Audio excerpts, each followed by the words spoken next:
Gud, varför har du övergivit mig?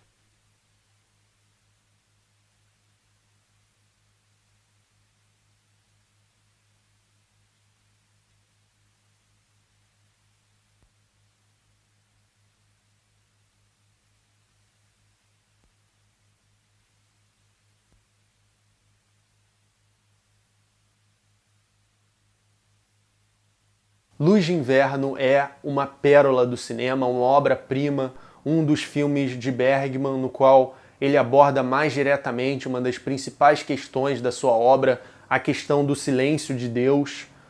Ele fala sobre um pastor que vive uma crise de fé. Thomas, ele desde criança foi orientado para a vida religiosa, ele está inserido numa cultura que tem essa tradição, que vai fazer com que ele já cresça e já experimente a realidade completamente influenciado pelo pecado, pela culpa, pelas escrituras, mas de um jeito muito pesado, muito cristalizado, muito frio, né? E tem tudo a ver com a ambientação do filme, que é, obviamente, em locações frias, em locações nebulosas, assim, que parece que realmente não tem muita vida, sabe? E isso aproxima esse filme do Bergman, especialmente, da filosofia de Nietzsche, né? Nietzsche foi o filósofo que mais caracterizou na sua obra o fenômeno da morte de Deus na modernidade, né? Segundo ele, a gente matou Deus, né? Nós somos seus assassinos, né? Como ele fala no seu famoso aforismo na Gaia Ciência, e ele dizia que o cristianismo ele morre em suas próprias mãos, né? Ele foi o que possibilitou a ciência moderna, todo o desenvolvimento de uma sociedade civil voltada para o secularismo, né? Voltada para um rompimento com as questões que foram fundamentais ao longo da sua tradição, né? Com o sagrado, com todos os valores centrais da cultura judaico-cristã que ajudou a construir o Ocidente. E de acordo com Nietzsche, a gente se separa disso, né? Mas muito como um fruto desse próprio e longo desenvolvimento, né? Então, o que acontece no filme é que a gente vê o desdobramento dessa fé que já está congelada, que não tem mais vida ali, que é como Nietzsche dizia, né? As igrejas elas continuam, mas são como túmulos do cadáver de Deus. O pastor ele vai constatar isso de um jeito muito vívido, assim.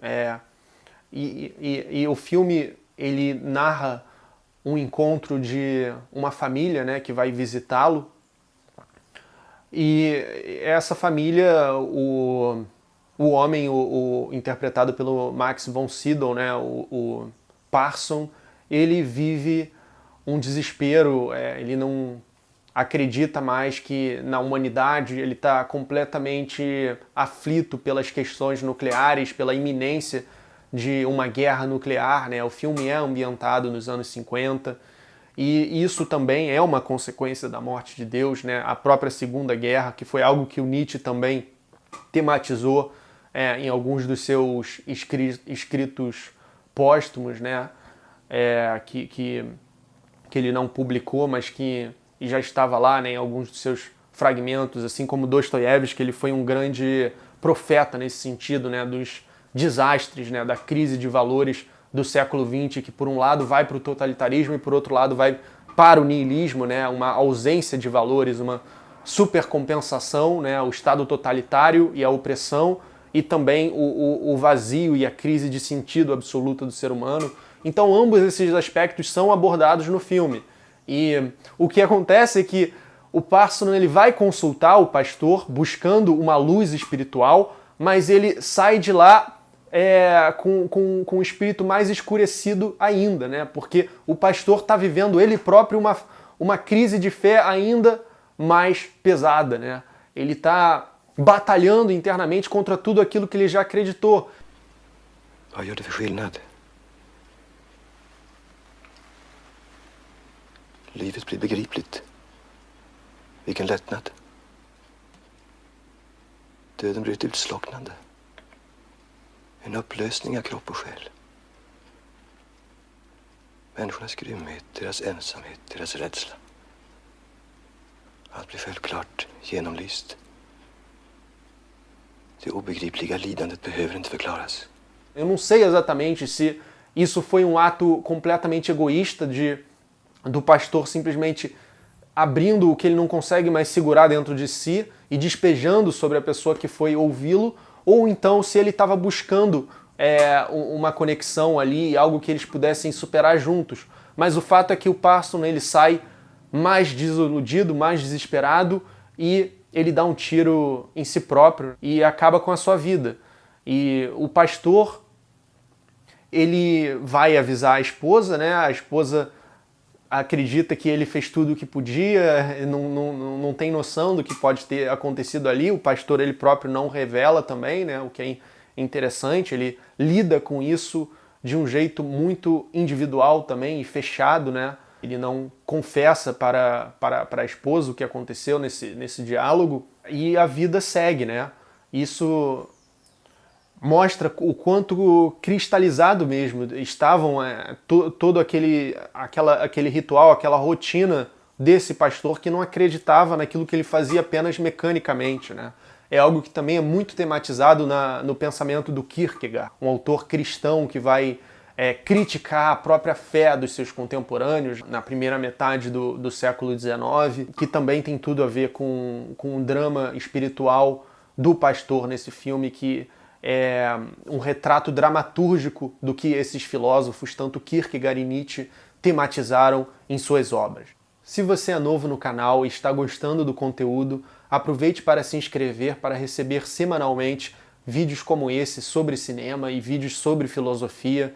Se você já está acompanhando o canal há um tempo, talvez você já saiba que a partir da semana que vem eu vou dar um curso sobre o cinema do Bergman com o meu amigo Cadu Mota, que é doutor em literatura. A gente preparou um curso voltado para quem quer dominar o cinema do Bergman, tanto estilisticamente quanto tematicamente. É um curso oferecido pelo Centro Dom Vital. Serão 6 aulas, a taxa de inscrição é apenas R$200 e para assistir a primeira aula você nem precisa pagar a taxa, você pode assistir e depois decidir se vai querer continuar no curso. São aulas ao vivo pelo Google Meet, então você vai poder falar comigo e contribuir com a aula também, se você tiver conhecimentos sobre Bergman, quiser compartilhar a sua experiência também. A gente vai poder se comunicar durante a aula e eu próprio tô muito orgulhoso desse material, porque é o tipo de curso que eu queria ter feito ao longo dos meus anos de cinefilia. Do ponto de vista formal, além do seu domínio de decupagem muito característico, com seus close-ups, com seu silêncio, com os movimentos de câmera muito sutis, Bergman faz nesse filme algo muito interessante também, quando ele vai narrar a carta da esposa falecida do pastor, que morreu por conta de uma doença e que o pastor Thomas amava, né, e que era a grande alegria da vida dele, e ele perdeu. Bergman põe uma atriz, né, a atriz da própria personagem, da esposa, olhando para a câmera e expondo o conteúdo da carta. Isso é uma técnica muito, muito interessante, muito inteligente para humanizar, né, o conteúdo. Atinge cinematograficamente o propósito de uma carta, aquela emoção que o pastor deve ter sentido ao lê-la, né, e comunica isso para o espectador de um jeito muito sutil e brilhante, que define muito bem esse filme como um todo, né? É inclusive um dos filmes favoritos do Andrei Tarkovsky, um diretor que também era muito admirado pelo Bergman e cujo estilo, cujos temas também têm muita semelhança. E a cena mais interessante do filme é no final, quando o sacristão conversa com o pastor sobre o desespero de Cristo ao ser crucificado, de que ninguém entendeu a sua mensagem. Nietzsche dizia que existiu apenas um cristão e ele morreu na cruz, né? Ele foi muito mais crítico a Paulo e ao desenvolvimento do cristianismo nesse sistema cristalizado aí, que ele, como os outros autores, vão criticar tanto, do que o próprio Cristo, né? Do que a figura do Cristo. E nessa cena é levantada essa possibilidade de Cristo ter tido dúvida. Kristi lidande, pastorn. Man tänker fel när man talar om Kristi lidande. Är det inte så? Hur menar du, Fredrik? Man tänker för mycket på själva tortyren, så att säga. Men den kan ju inte ha varit så svår. Ja, ursäkta, det låter naturligtvis förmätet, men rent kroppsligt har jag nog i all anspråkslöshet, så att säga, lidit lika mycket som Kristus. Hans plåga var tämligen kort dessutom. 4 timmar eller så. Jag tyckte jag såg ett mycket större lidande bakom det där kroppsliga. Ja, jag kanske har fått fel för mig. Men tänk på Getsemane, pastorn. Alla lärjungarna somnade. De hade inte begripit någonting. Inte nattvarden, inte någonting. Och så när rättstjänarna kom så sprang de. Och så Petrus, som förnekade. I 3 år hade Kristus talat med dessa lärjungar. De hade levat dagligen tillsammans. De hade helt enkelt inte fattat vad han menade. De övergav honom, allihop. Och han blev lämnad ensam. Pastorn, det måste ha varit ett lidande. Att förstå att ingen förstår. Att bli övergiven när man verkligen behöver någon att lita på. Ett förfärligt lidande. Ja. Men det var ändå inte det värsta. När Kristus blev uppspikad på korset och hängde där i sina plågor, så skrek han: Gud, min Gud, varför har du övergivit mig? Han skrek allt vad han orkade. Han trodde att hans fader i himlen hade övergett honom. Han trodde att allt vad han hade predikat var lögn.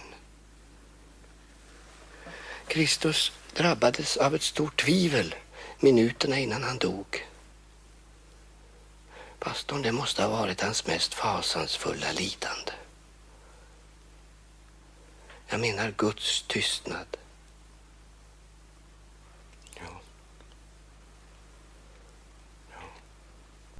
Até a data de hoje, Luz de Inverno está disponível na íntegra no YouTube com legendas em português, assim como vários filmes do Bergman. Se eu fosse você, eu correria para assistir essa obra-prima. Se você quiser, comente aqui embaixo sua opinião após assistir ao filme e inscreva-se no curso Vamos Esgotar o Cinema de Ingmar Bergman.